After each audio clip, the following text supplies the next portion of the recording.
Lottery টাকা আত্মসাৎ করার অভিযোগে পানিহাটি বিধানসভার প্রাক্তন বিধায়ক এবং তার পুত্রের নামে থানায় অভিযোগ, গ্রেফতার এক। বন্দুকের নল দিয়ে ভয় দেখিয়ে নিজের গাড়ি চালকের কাছ থেকে লটারির টাকা আত্মসাৎ করার অভিযোগ পানশালার মালিকের বিরুদ্ধে। এই পুরো ঘটনায় পানিহাটি বিধানসভার প্রাক্তন বিধায়ক নির্মল ঘোষ এবং তার ছেলের বিরুদ্ধে থানায় অভিযোগ করা হয়েছে। অভিযোগের ভিত্তিতে খড়দহ থানার পুলিশ পানশালার ওই মালিককে গ্রেফতার করে আজ ব্যারাকপুর আদালতেও পাঠিয়েছে। বিধানসভা নির্বাচনের আগে পানশালার ব্যবসায়ী সুশান্ত সরকারের গাড়ির চালক প্রায় 1 কোটি টাকার একটি লটারি জেতেন।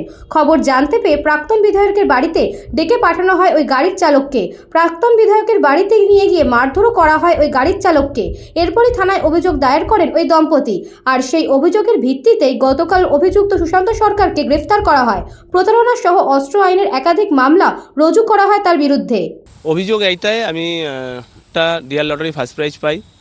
তো আমার মালিক জানতে পারে সুশান্ত সরকার, ওইসি 69-এর মালিক সুশান্ত সরকার। তখন আমি ওনার কাছে কাজ করতাম।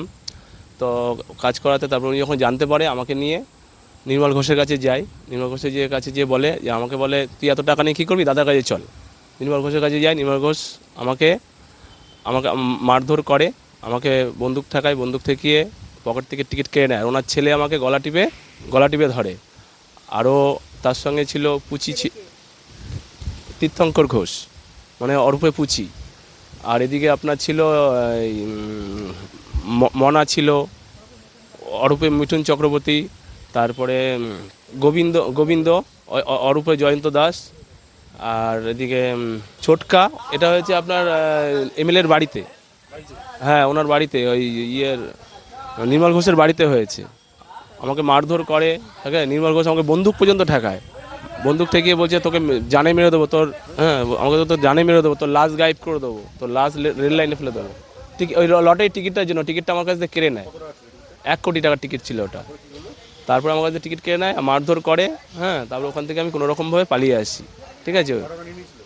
হ্যাঁ, টিকিটটা ওরা নিয়েছে, টিকিটটা নিয়ে ওরা ভাঙিয়ে নিয়েছে। কার কাছে ভাঙিয়েছে সেটা ওরাই বলতে পারবে। সুশান্ত সরকার আমাকে নিয়ে গেছিল নির্মল ঘোষের কাছে। নির্মল ঘোষ আমার কাছ থেকে কেড়ে নেয় এটা। টিকিট কোথায় বল, এবার টিকিটটা আমার বুক পকেটেই ছিল। কেড়ে নেয় আমার কাছ থেকে টিকিটটা। তখন ওনার বাড়িতে হয়েছে, নির্মল ঘোষের বাড়িতে হয়েছে এটা। এই পুরো বিষয় নিয়ে বিজেপি নেতা জয় সাহা বলেন, এই ব্যবসায় শুধুমাত্র টাকা প্রতারণা নয়, আরো অনেক দোষী অভিযুক্ত। ও তো চিটিংবাজ, দালাল। সুশান্ত সরকার চিটিংবাজ, দালাল। ও তো একটা ক্রিমিনাল। ওকে অ্যারেস্ট করবে না তো কাকে অ্যারেস্ট করবে?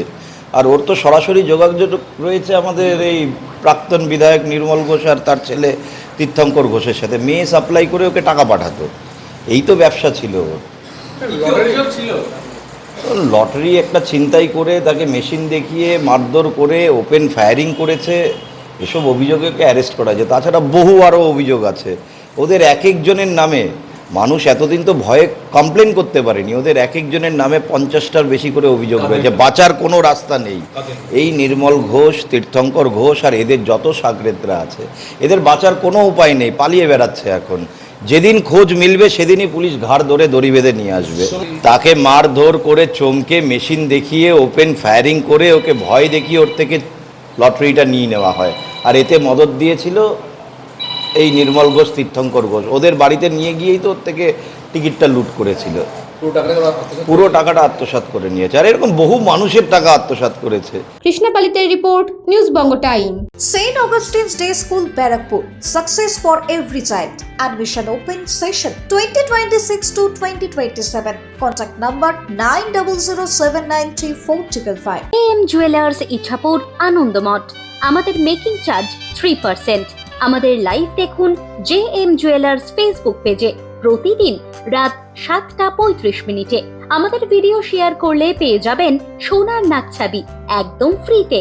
ঠিকানা ইছাপুর আনন্দমঠ, উত্তর 24 পরগনা। যোগাযোগ 7439131404। আমাদের অনলাইন ডেলিভারির ব্যবস্থা আছে।